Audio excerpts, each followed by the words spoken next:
Yo, YouTube, what's up with your boy, Sports and Fitness Rants? I'm back, guys. Click that like button. Subscribe to my channel. What's up, y'all? Welcome back, guys. Welcome back. Got another great video for you guys today. As usual, you guys know the deal on this channel. It's all about putting some respect on Michael Jordan, stopping the lies, stopping the narrative, stopping them from rewriting the history. We must continue to set the record straight and stand up. The real NBA fans, the real basketball fans are standing up. And I want to thank you guys, man. Everyone across the world, everyone across the states has been supporting my channel. It means a lot to me, guys. I am truly humbled by the support, man. Truly humbled. Thank you guys for your comments, subscribing, you guys sharing the info, you guys sharing your stories with me. Once again, I know my videos are not fancy or flashy. I don't have any cool editing. I don't have any cool graphics. It's just me and my car, guys. I'm just trying to hit you guys with the info, man. Giving you guys the perspective, right? From what I remember growing up and how I remember these things. These guys are lying, man. These are all lies now. And in this video, we're going to speak about Michael Jordan's creativity and how that added to his skills, his quote-unquote skills. And you guys know what to do, man. Turn the volume all the way up. Hit that play button. Remember, these videos are for educational purposes. And let's roll. So, yes, guys, oftentimes over the last, several years now, we hear this notion that today's players are much more skilled than players from the past, right? Specifically, Michael Jordan's era of the 90s. They're constantly trying to tear down the 90s as guys not being that skilled. And when they point to skill, what are they often talking about? They're often talking about ball handling, these guys dribbling ability. Oh, they could dribble better than anybody else in other eras. These guys have these skills. They allude to the guys who can shoot three-pointers now in this era. Oh, the guys couldn't shoot like they could shoot in this era. Right? They talk about, the big men can shoot now. Big men couldn't shoot in other eras. But once again, that's a lie. And I've done a video on that. There were big men in the 90s that could shoot the ball better than the big men shoot the ball now, guys.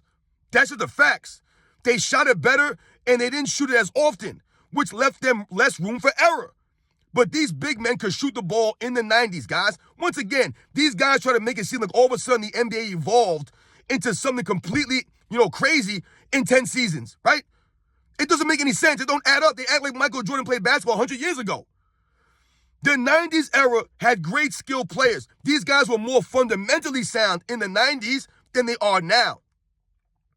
And when we think about Michael Jordan's skills, oftentimes they'll try to make it seem like Michael Jordan wasn't that skilled, right? Because his era wasn't that skilled. So they'll say things like, oh, Michael Jordan got skills like these guys. And they'll point to what? Guys who can dribble the ball around, Kyrie Irving and Steph Curry and some of these guys' shooting abilities. But once again, the guys that are dribbling the ball, and I give these guys credit, they do have great handling abilities, a lot of these guys. But let's be honest here, guys. They're carrying the ball. They're traveling all over the court, right? So the NBA officiating is not really as tight as it was in the 90s. So that exposes these guys and their quote-unquote skills, right? Because they're allowed to get away with more. How much skill do you have if you constantly carry the ball or palm the ball? How much skill do you have when you're always traveling? How much skill is it for a big man to just chuck up three-pointers? That's skill? To me, having skill would be a big man with a post game. They had multiple post moves, right? Hakeem Olajuwon, Patrick Ewing, David Robinson. These guys had low post games. They had skills, right? In the case of Hakeem Olajuwon, probably some of the best skills and some of the best footwork of a big man in the post. That's called skills. Standing outside the three-point line, chucking up a three-point shot is not skills.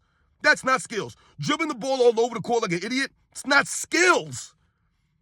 All right? That does not make you great at basketball because you can dribble. If Kyrie Irving is the greatest ball handler of all time, I didn't say he's the greatest dribbler in NBA history. Let's just say he is. Is Kyrie Irving in the conversation for greatest basketball player of all time? No. So obviously all that dribbling skills doesn't do anything overall for his career and his greatness.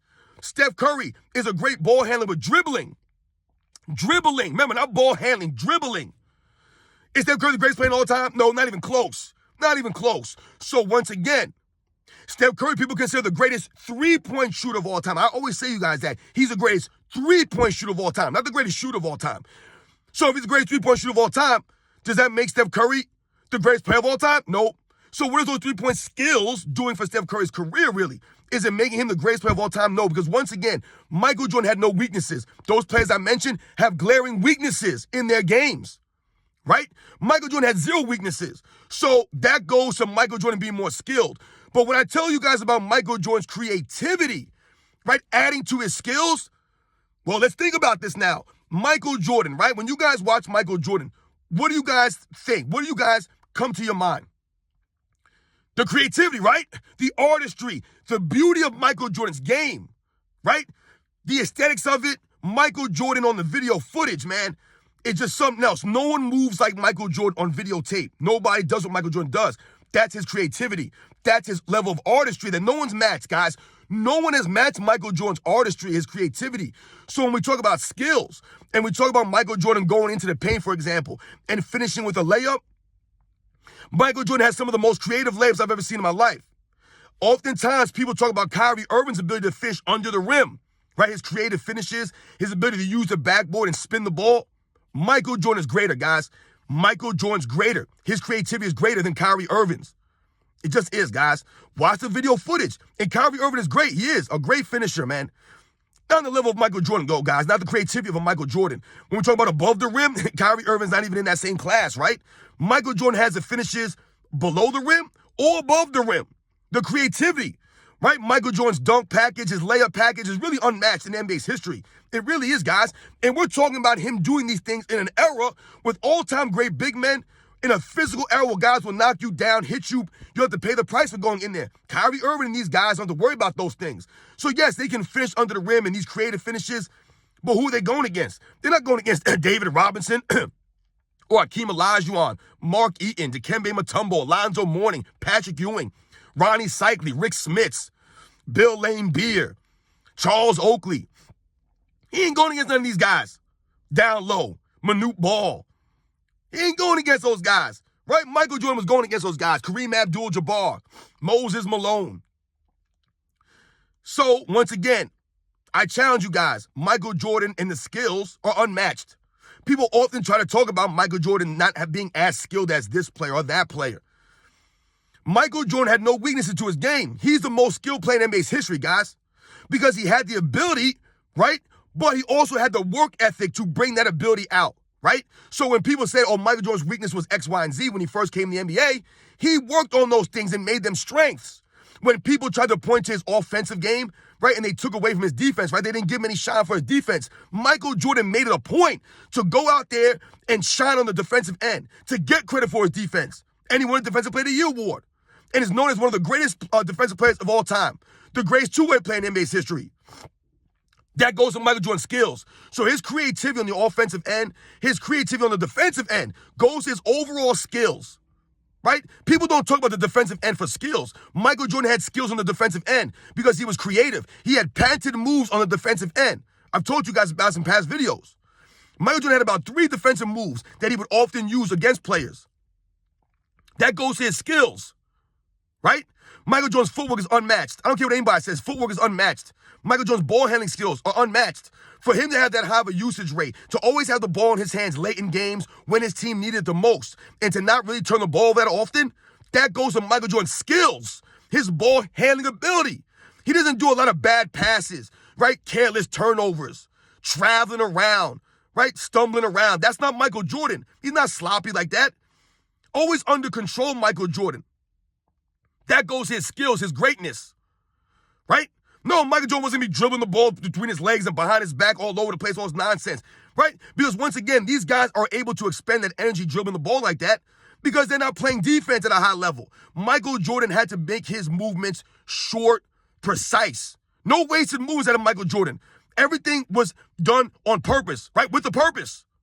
No wasted dribbling, no wasted energy because he had to play defense at a high level and he had to carry the Bulls offensively. He had to be the leader. He had to push the guys in practice. That's Michael Jordan's skills. Leadership is a skill. Michael Jordan had that. These other guys I mentioned, their leadership is not on the level of a Michael Jordan, guys. It's not. This is Michael Jordan's skills. The creativity of Michael Jordan. He had the skills, man. He just did, guys. No one has the creativity of Michael Jordan. That goes to his skills. That's why, to me, Michael Jordan had no weaknesses in his game. And Michael Jordan coming through the lane with the creative finishes, like I said, that goes to his greatness. That goes to his skills on both ends of the ball. Skills are not just on the offensive end. You can have defensive skills. Michael Jordan had that. A lot of the guys in this era that they tell you these guys are way more skilled, those guys play no defense, no defensive skills because this era doesn't prioritize defense, right? So all they do is emphasize traveling, right? The carrying, because they want to see the dribbling, right? And these guys just putting up numbers. That's not skills, though. Big men and guys just shooting all over the place, that's not skills, because once again, I've told you guys, man, back in the 90s, the guys who shot three-pointers were actually three-point shooters, guys that were actually considered to be shooters, right? This era, everyone shoots. Even if you're not a shooter, you're just shooting threes. Everyone, it don't matter who you are, what your percentage is, everyone's a three-point shooter now in this era. It's a three-point era. No one has a mid-range game. No one works on anything else besides carrying the ball, traveling, and chucking up threes. That's not skills to me, guys. It's not skills. If the NBA was so skillful, right, and had so much skill, then it would be a lot more popular to watch. There are no skills on display. Dribbling the ball around like an idiot and chucking up threes is not skills. When you watch the 90s era NBA and some of these other eras, the 70s, the 60s, the 2000s, you watch some of these eras, you see an all-around game out there on the court. Three-point specialists, right? You have high flyers. You have athletic guys. You have big men down low. You have post players, right? You had teams that ran traps, full-court presses. Teams ran offenses, right? They ran actual systems, right? There was no just chucking up threes. There was a mid-range game, a down-low game. The game was just well-balanced, right? You had good, solid guys with fundamentals. The footwork was better. The officiating was better. It was cleaner. It was tighter. These guys handled the ball tighter. Guys like Tim Hardaway, Mahmoud Abdul-Rauf, Kevin Johnson, John Stockton. These guys were solid ball handlers, man. They weren't carrying the ball all over the court like these guys now, traveling all over the place. So shout out to Michael Jordan, his creativity, adding to his overall skills. When you hear people talk about the skills of this era and how the guys in the 90s, they wouldn't be able to play in this era. They don't have no skills. The guys in the 90s had fundamentals. I think we've gotten confused here. Fundamentals are more important than quote-unquote skills. I still don't understand what that means. How are they comparing or judging skill in this era? Once again, is it because these guys are just dribbling all over the place and they're just chugging up threes? That's skill? How is that more skillful players? I don't understand this. Makes no sense, right, guys? Because to me, when you think about the 90s era NBA, right, you had the 70s era, right, which was like a training ground, a testing ground for the three-point line, right? You had the ABA-NBA merger. They brought in the three-point line, right? The high-flying game of the ABA, the alley-oops, things of that nature, right? You incorporate it in the 80s, and then by the 90s, you have a birth of the 70s and 80s combined into the 90s. So you had the three-point line being utilized more, right? But not abused.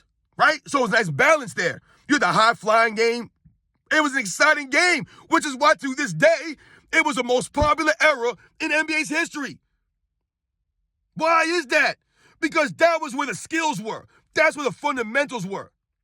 And all these years later now, we've lost sight of the fundamentals. These guys don't go to college for 1 year. They don't learn the fundamentals. Everybody's supposed to chuck up threes, dribble the ball all over the place. That's not skills. That's not exciting basketball. That doesn't bring the fans in. These guys are not hustling. They're not playing any defense. Where's the defensive skills at?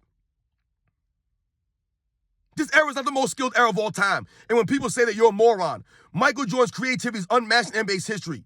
Unmatched. And his skills unmatched. No weaknesses in Michael Jordan's game because he worked on those things. He wasn't born that way. He worked on that. His work ethic. Creativity, man. I told you guys, Michael Jordan never rehearsed his slam dunks for the slam dunk contest. He never practiced his dunks beforehand. He went out there and he said, I wanted to let the creativity flow. That's what he said. Same thing for Dominique Wilkins. They wanted to go out there in the moment and let the creativity just flow. Let the artistry just come out naturally. Nothing rehearsed, nothing practiced. That's called skills, man. These guys today, they got to practice all these dunks, all this stupid stuff. Ain't the same, man. Ain't no skills here, no fundamentals. You guys know the deal, man. I'll catch you guys on the next one.